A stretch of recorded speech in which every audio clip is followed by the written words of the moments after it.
Welcome to the Business Buyer Diaries. My name is Nathan Platter. I'm a full-time employee, and I bought a business. I did everything right, from finding the deal, handling all the due diligence on 63 opportunities, and ultimately bought a profitable gym. And boy, was I in for a big surprise as a new owner.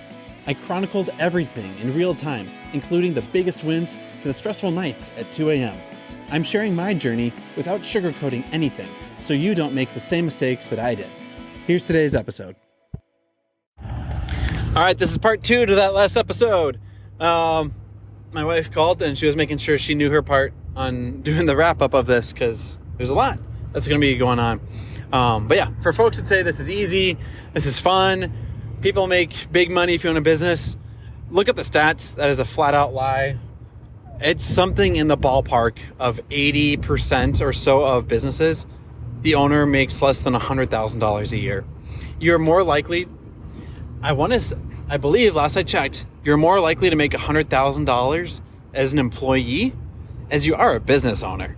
So if you're wanting to make your mark, make your fortune, whatever, you're better off being an employee and then either being a sales rep or being an expert in your craft. I'm in data analytics. You're better off being a very, very good employee than you are owning a business.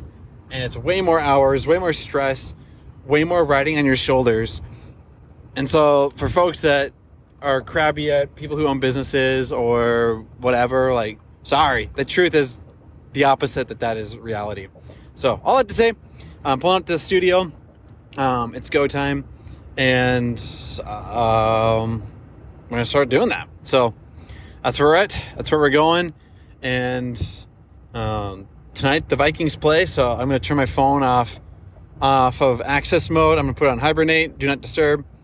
I'm going to sleep really well tonight, and tomorrow I hope people don't show up because the place will not be available at 5 a.m. or 6 or 7 or 9 a.m. That's where we're at. That's where we're going. Let's rock and roll. This has been another episode of the Business Buyer Diaries. Subscribe so you don't miss the next episode. I hope you're realizing that business ownership is no cakewalk. Check the podcast notes for a link to the DIY Due Diligence Program, the complete list of show sponsors, and for media inquiries. Music written and composed by Wes Schrock. I'm your host, Nathan Platter. Join me again on the next one.